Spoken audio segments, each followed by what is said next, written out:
وقتی که بنده مؤمن هر چیزی رو که دارد، فعلا هر چی که دارد، به همین دارندگی شکر بگوید، همین دارندگی رو شکر بگوید، همین دارندگیش برایش بهترین نعمت و اون انسان سعادتمندترین انسان زندگی میکند.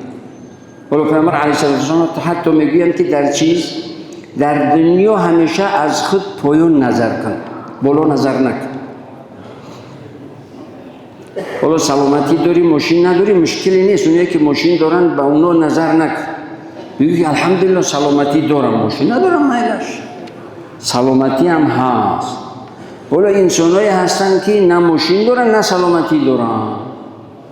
ولی گاه بیمار شدی بگو الحمدلله که سلامتی دارم، من بیماری موقتی دارم. بعضی انسانایی هستن که دائم بیمارن یا دائم معیوبن، خدا نشان ندهد. پیامبر علیه السلام میگن که همیشه از خود در دنیا از خود دائم پایین نظر کن تا اینکه سعادتمند زندگی کنی. اگر همیشه از خود بالا نظر کنی تا مردن حریص و سرسان و سرگردان زندگی میکنی. میگوید چرا؟ برادری آمد گفت که هر وقت از کوچه از راه عمومی میگذشتم، خانه من دیار بود، خشنود و خوشحال، حالا یک نفری چند دشنام دیگر هم یک خانه ساخته است که دیگر خانه من نمایان نمیشود. من بسیار غمگین، استغفرالله خانه نمایان نشد، از راه دور غمگین میشویم. نمیدونی که چقدر انسانایی هستن که خانه ندارن، آورن، سرسانن، سرگردانن، اجاره‌شینن، حتی که امکانیت اجاره‌شینی هم ندارن. حالا ببینه که این انسان رو چی ناکام کرده است که دشنام میدهد همسایه‌اش رو، به خاطر که خانه بلندنشینه پیش خانه‌اش ساخته است که خانه این از دور نمایان نیست. تا مردن چنین حریص سرسان و سرگردان زندگی میکند انسان. اگر به دنیا دقت بدهد هیچ وقت روزگی رو نمیبیند، هیچ وقت خوشبختی رو نمیبیند، هیچ وقت سعادت رو نمیبیند. برای همین میگه همیشه در دنیا از خود پایین نظر کن، اما در معنویات، در آداب، در اخلاق، در علم همیشه از خود بلند نظر کن و سعی کن، تلاش کن که با اون آداب و اخلاق و اون معنویات و علم برسی. چرا که تلاشی برای آداب و اخلاق، این آداب و اخلاق سعادت است. تلاش برای علم این سعادت انسان است. حریصی نیست، ناکامی نیست، آوارگی و سرگردانی نیست. برعکس هر روز اگر در آداب یک چیز علاوه شد، این نشانه سعادتمند شویت، قناعتمندیت، روزگیت، خوشنودیت، خوشبختیت می شود.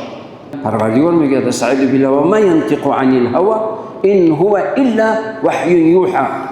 هیچ چیزی رو از پیش خود هوا و هوس خود نمیگوید، هر چی که میگوید از پروردگار میگوید. از پروردگار خالق انسان بهتر میداند که سعادت بندهش در چی هست. برای همین مسلمان باید که قناعتمند زندگی کند، شکر بگوید و همیشه خیرخواه باشد، تلاش کند تا اینکه در زندگی کامیاب شود و تلاش کند در زندگی کسی رو کامیاب کند. مسلمان باید دائم در تلاش باشد که کاری کنم که نفری رو کامیاب کنم در زندگی. از قدیم الایام مردم ما میگویم که میخواهید پروردگار به شما رحم کند، میخواهید که پروردگار به شما سعادت بدهد، پس سعادت دیگران رو تلاش کنید و برای به سعادت رسیدن دیگران سعی و تلاش کنید. پروردگار شما رو به سعادت میرساند، به کامیابی میرساند، به خوشبختی میرساند. در قلبتون یک جنت میسازد که همیشه خوشنود، خوشحال، راضی، سعادتمند زندگی میکنید.